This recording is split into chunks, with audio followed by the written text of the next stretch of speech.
శ్రీ మహాగణాధిపతయే నమః. ఈరోజు మనం రాబోయే డిసెంబర్ 25వ తారీఖున జరిగేటువంటి షడ్గ్రహ కూటమి మనకి ఏ రకమైనటువంటి ఫలితాలను ఇస్తుంది, ఎటువంటి ఉపద్రవాలని సూచిస్తుంది, ఎటువంటి ప్రళయాలని సూచిస్తుంది, అది ప్రళయాలను సృష్టిస్తుందా, సునామీలను సృష్టిస్తుందా అనేటువంటి విషయం మీద అనేక మంది పండితులు అనేక రకాలుగా మీకు చెప్పటం జరుగుతోంది.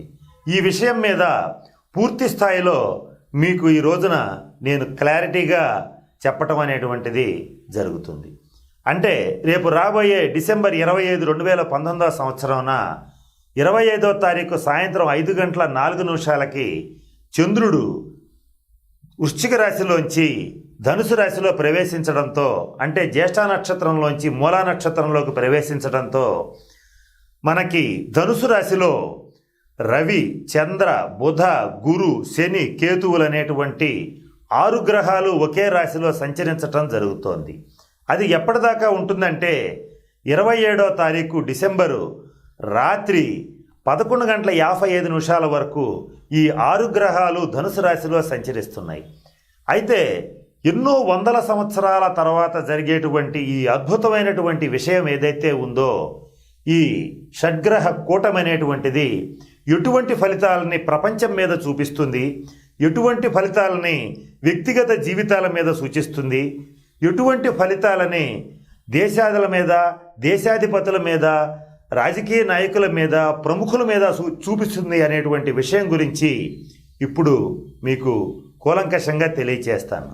ముందుగా ఈ షడ్గ్రహ కూటమి గురించి చెప్పే ముందు చాలామంది పండితులు ఒక చిన్న ఇబ్బందికి గురవుతున్నటువంటి అంశం జరుగుతోంది.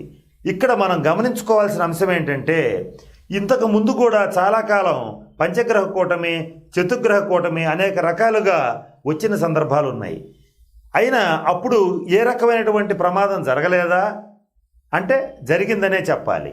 అయితే ఇప్పుడు ఎన్నో వందల సంవత్సరాల తర్వాత వచ్చేటువంటి ఈ షడ్గ్రహ కూటమిలో మరొక ముఖ్యమైన విశేషం కూడా ఉంది. అదేంటంటే 26వ తారీఖున కేతుగ్రస్త సూర్యగ్రహణం పాక్షికంగా ఏర్పడుతోంది. ఇది దక్షిణ భారతదేశంలో ప్రధానంగా కనపడుతుంది. ఇక ఈ సూర్యగ్రహణం అనేటువంటిది ఉదయం 8:09 మొదలయ్యి ఉదయం 11:16 వరకు ఈ పాక్షిక ఈ సూర్యగ్రహణం అనేటువంటిది ఏర్పడుతోంది. ఇది దాదాపుగా భారతదేశంలో అన్ని చోట్ల కనపడుతుంది. కానీ ఇక్కడ కొన్ని ప్రధానమైన ప్రదేశాల్లో మాత్రం ఈ సూర్యగ్రహణ ప్రభావం చాలా విస్తృతంగా ఉంటుంది.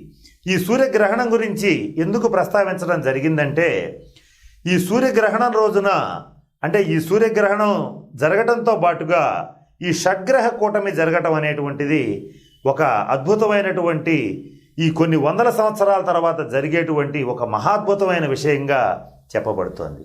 అయితే ఇది ఎటువంటి పరిణామాన్ని సూచిస్తుందని చెప్పడానికి చాలామంది అనేక రకాలుగా చెప్తున్నారు. అయితే ఇక్కడ గుర్తుపెట్టుకోవాల్సినటువంటి ముఖ్యమైన విషయం ఏంటంటే, ఎప్పుడూ కూడా ఒక పెద్ద ప్రవాహం కూడా ఒక చిన్న నీటి బిందువుతో స్టార్ట్ అవుతుంది. అంటే ఒక పెద్ద నది కూడా చిన్న బిందువులుగా స్టార్ట్ అయిన సందర్భాలు చాలా ఉంటాయి. అంటే రాబోయేటువంటి ప్రళయాలకి, ప్రకృతి బీభత్సాలకి ఇది ఒక సూచనగా, స్టార్టింగ్ పాయింట్గా చెప్పబడుతోంది. దీనికి ఉదాహరణగా మీకు నేను ఒక కథ చెప్తాను. మహాభారతంలో దుర్యోధనుడు పుట్టే ముందు ఆకాశంలో ఉల్కలు రాలిపడ్డాయి, నక్షత్రాలు రాలాయి, పెద్ద తుఫాన్లు, సునామీలు వచ్చాయి, నక్కలు ఓడబెట్టాయి. ఇలా అనేక రకాలైన శకునాలు, దుశ్శకునాలు ఏర్పడిన తర్వాత ఈ దుర్యోధనుడు అనేటువంటి వాడు జన్మించటం అనేటువంటిది జరుగుతుంది. అయితే ఈ దుర్యోధనుడు సాక్షాత్తు కలిపురుషుడి యొక్క అంశ. ఈ కలిపురుషుడి అంశ అయినటువంటి ఈ దుర్యోధనుడు జన్మించిన తర్వాత పుట్టంగానే యుద్ధం చేయలేదు కదా.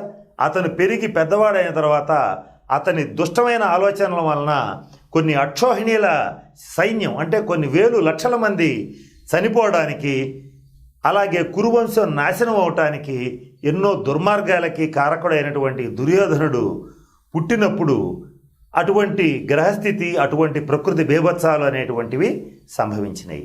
ఇది ఎందుకు చెప్పానంటే, ఒక షడ్గ్రహ కూటమి ఏర్పడగానే ఆ రోజునే ఏదో జరిగిపోతుందని కొంతమంది పండితులు చెప్పటం అనేటువంటిది అసమంజసం, అంటే అబద్ధం. అలా జరగదు. కానీ ఇది ఒక రాబోయే ప్రపంచ ప్రళయానికి నాందిగా చెప్పబడుతుంది. అంటే అది ఎప్పుడు ఏర్పడుతుంది అనేటువంటిది తర్వాత ఏర్పడేటువంటి గ్రహస్థితులను బట్టి చెప్పాలి. దీనికి ఉదాహరణగా గతంలో 1999 కలియుగాంతం అనేటువంటి కాన్సెప్ట్తో వేదవ్యాస గారు అనేటువంటి ఒక వ్యక్తి వచ్చి కలియుగం అంతమైపోతుందని చెప్పి అబద్ధపు ప్రచారం చేయటం జరిగింది. అయితే ఇప్పటి వరకు కలియుగం అంతం కాలేదు. కానీ ఇప్పుడు ఏర్పడేటువంటి ఈ షడ్గ్రహ కూటమి ఏదైతే ఉందో, ఈ షడ్గ్రహ కూటమిలో సూర్యగ్రహణం జరుగుతుండగా ఏర్పడుతున్నటువంటి ఈ షడ్గ్రహ కూటమి ఒక విపత్తుని సూచిస్తోంది. అయితే ఆ విపత్తు ఎలా ఉండే అవకాశం ఉందంటే, ఒక్కొక్క సంవత్సరం ఒక్కొక్క రకమైనటువంటి విపత్తు.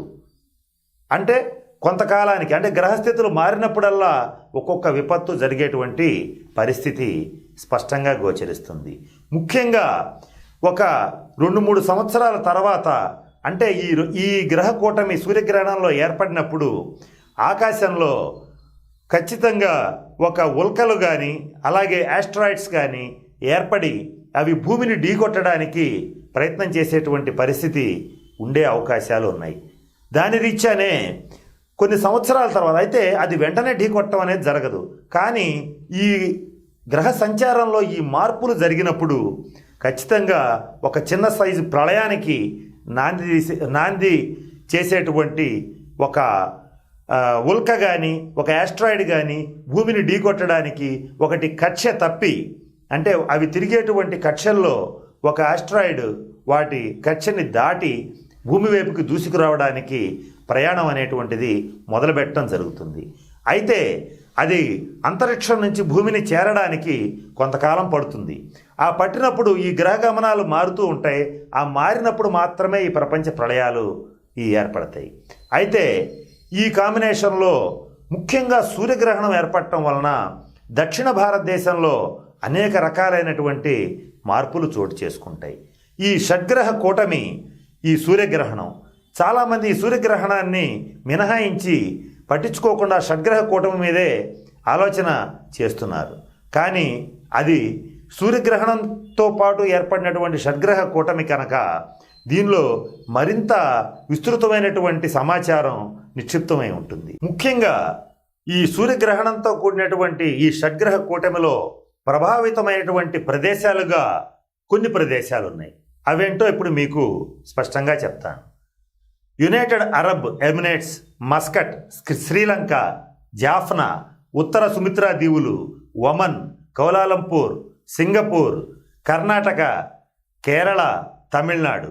ఈ కర్ణాటక, కేరళ, తమిళనాడులో కూడా మంగళూరు, కన్నూరు, మలప్పురం, కోయంబత్తూర్, ఈరోడ్, తిరువూర్, తిరుచాపల్లి, ఈ ప్రదేశాలు ముఖ్యంగా ఈ సంపూర్ణ సూర్యగ్రహణం, అంటే సూర్యగ్రహణ ప్రభావం ఎక్కువ ఉండడం వలన ఈ సమయంలో ఈ షడ్గ్రహ కూటమి జరగడం వలన మనకి నేను చెప్పినటువంటి ప్రదేశాల్లో ఎక్కువ భాగంలో సునామీలు కానీ అగ్ని ప్రమాదాలు కానీ, అక్కడ ఉన్నటువంటి ప్రదేశాల్లో కొన్ని విపత్తులు కానీ, అంటే భూకంపాలు కానీ సంభవించేటువంటి అవకాశం సుస్పష్టంగా గోచరిస్తోంది.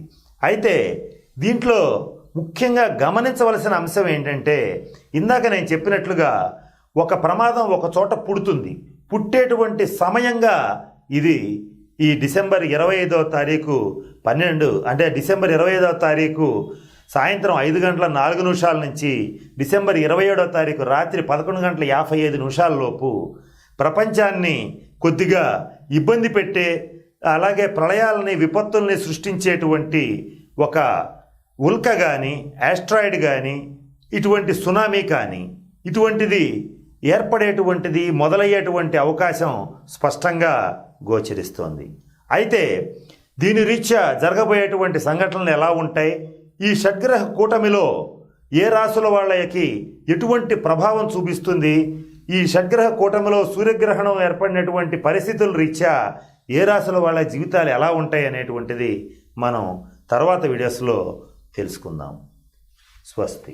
ఈ వీడియో కానీ మీకు నచ్చినట్లయితే లైక్, కామెంట్, షేర్ చేయండి. మరిన్ని అప్డేట్స్ కోసం సబ్స్క్రైబ్ చేయండి.